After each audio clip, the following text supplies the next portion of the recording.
آج کی ماشاءاللہ شادی کے بارے میں آپ کا کیا تبصرہ ہے، کیسا لگا آپ کو؟ اور یہ جو تمیز کی کلچر شادی تھی ماشاءاللہ، نہ کوئی ڈھول بجا دھماکہ اور نہ کوئی گیدرنگ، مکس گیدرنگ جسے کہتے ہیں، خواتین کا بالکل ہی ایک سیپریٹ انتظام ہے.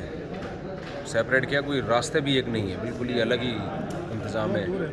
اور نکاح انہوں نے جو پڑھایا ہے، خطبہ جو دیا ہے، کتنا خاندانی سا خطبہ دیا ہے کہ وہ تمام لوازمات کے ساتھ، میں نے فلاں کی بیٹی کو ان کے ولی الامر کی اجازت سے، ان کے ولی کی اجازت ہے، ان شرطوں کے ساتھ کہ امساک بالمعروف ہو یا تسریح بالاحسان ہو، زبردست. اور جو بھی حقوق ہیں زوجہ کے اور اس کی عزت تعظیم کے ساتھ، ان شرطوں کے ساتھ میں نے آپ کے نکاح میں دی. اور دولہا نے، ہمارے یہاں اتنی شرطیں ہوں تو دولہا وہیں سے بھاگ جائے، بولے میں پڑھی نہیں رہا.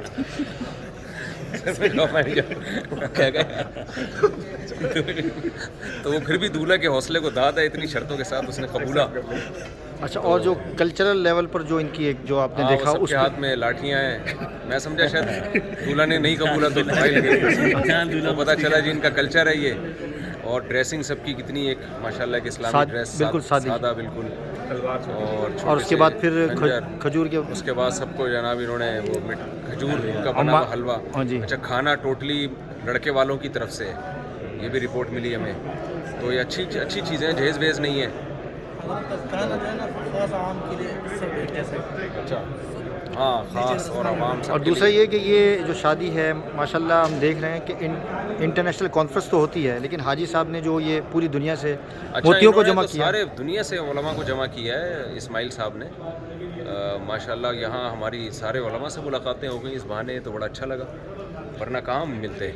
انڈیا سے بہت سے لوگ آئے ہوئے ہیں، یو کے سے، تنزانیہ سے قاری سعد صاحب سے ملاقات ہو گئی، اور بھی علماء کرام آ رہے ہیں. تو سارے دیندار لوگوں کو جو ان کے خیال میں دیندار ہیں، ماشاءاللہ تو اللہ ہی جانتا ہے. جی آپ لوگوں کے کیا جذبات ہیں جی؟ بتائیں. مفتی صاحب سے مل کے پہلی دفعہ ہی ملاقات؟ نہیں، ہمارا دوسرا ملاقات ہے. اچھا، یہاں ماشاءاللہ یہ وہاں کے ہیں، کے پی کے ہیں. کہاں کے ہیں؟ سوات سے ہیں ماشاءاللہ، عمان میں ہی رہتے ہیں. ہاں جی، آپ بتائیں. بھائی ہمارے لیے تو سعادت ہے کہ ہمیں اس قابل سمجھا کہ میں یہاں بلایا اور عمانی لباس پہنایا، شماغ پہنایا، اتنی عزت دی، اور اتنے سارے علماء حضرات سے ملاقات ہو گئی. اس سے بڑی کیا بات. جی کامران بے شک جیسے عمر نے بولا، ہم نے تو سب کو دعوت دی تھی، تقریباً 50 لوگوں کو حاجی صاحب نے بذات خود میرے سامنے دعوت دی تھی، جو ماشاءاللہ عمرے پہ تھے. کافی لوگ نہیں آ سکے کیونکہ عمرے پہ گئے تھے اتنا ٹائم سہیل بھائی کے ساتھ. ماشاءاللہ 50 لوگ. حاجی صاحب کوئی شعر اس موقع پر تو کوئی آپ کا؟ میں یہ شعر جو ہے حاجی عبدالحمید صاحب کی نظر کروں گا جی.